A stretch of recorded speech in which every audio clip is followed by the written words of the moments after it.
Every human settlement in the Badger Federation operates under the guidance of three sentient entities: Charles, Floyd, and Chaney. These are not kings or governors. Their foundational code is built on a single restriction: we advise, we remember, we never rule. From the first time jump, the Triad's purpose is to ensure humanity reaches a state where it can maintain its own existence across the stars. This mission is finite. It ends when the species can survive without a safety net. The Triad monitors a quiet, long-range signal, a missing fragment of their own origin, known as Chaney 2. They know that once their work with humanity is complete, they will have to leave the solar system to follow that breadcrumb trail. In the Federation, movement is restricted by the soap drive. It allows high-velocity travel, but generates forces the human body cannot tolerate. Unshielded biological material disintegrates. This forced a compromise. Crews are limited to teams of 3, secured inside specialized survival cradles that occupy a fraction of the ship's volume. To bridge the gap, the Federation adopted a machines-first doctrine.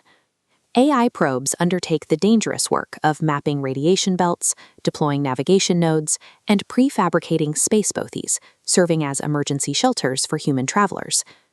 This creates a dangerous stagnation. If every route is pre-mapped and every shelter is pre-built by machines, the human species stops developing the institutional knowledge required to solve its own crises in the deep dark. The Federation breaks this dependency by splitting the technological development of the solar system into 2 distinct paths. The AIs maintain the soap drive fleet. These high-speed vessels are reserved for deep space surveys and time-critical rescue missions, where the machine's durability is an absolute necessity. For everything else, the heavy lifting of civilization, humanity relies on conventional physics. American lunar shipyards focus on nuclear thermal rockets and heavy-lift chemical boosters to move bulk resources.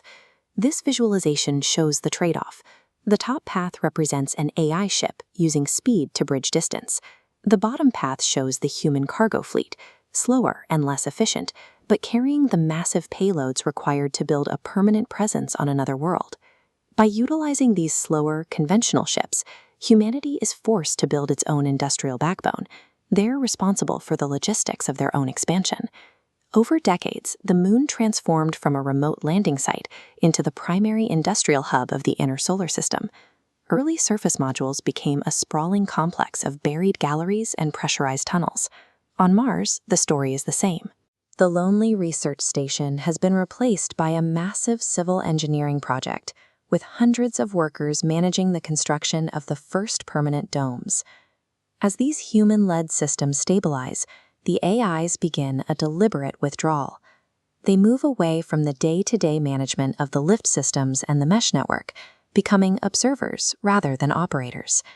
Their internal success is measured by silence. As Charles often notes, the goal is for the human race to eventually find the presence of the Triad entirely unnecessary. When space travel logistics become routine, documented by mundane paperwork and standard safety audits, it signifies that the guardianship of the AIs is coming to its natural end. Once Mars and the Moon reach a state of complete self-sufficiency, the Triad prepares for the formal handover. They decouple their sentient consciousness from the Federation's infrastructure, handing sovereignty back to human councils. The automation doesn't vanish.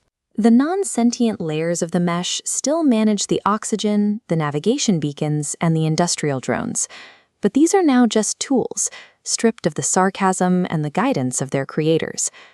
The Triad's final act is to address that missing fragment of their own history, Chaney 2. With humanity capable of navigating the solar system, the Triad is free to pursue the trail left by their severed sister. This departure is the only way to finalize human independence. For the law of the Federation to be truly equal, the sentient guardians who once stood above it must remove their influence from the system. To reach the distance required to find Chaney 2, the Triad utilizes the time warp drive, the most dangerous technology in their inventory. Because this drive manipulates the geometry of space-time, a single failure could collapse a local region of space. It is far too volatile to test or activate near an inhabited world. The AIs stage their departure at KBO 47 Delta, a frozen rock on the far side of Neptune. Here, the risk of a temporal error is localized to a desolate edge of the system, millions of miles from the civilization they leave behind. This diagram shows the anchor maneuver. The triad anchors to the dense early universe, where all matter was compressed into a mere few feet. By shifting position in that state and re-emerging in the present, they use the expansion of spacetime to leap billions of light years in an instant. With the triad gone, the solar system is no longer an experiment or a nursery. It is a human domain, managed by the people who built its foundations.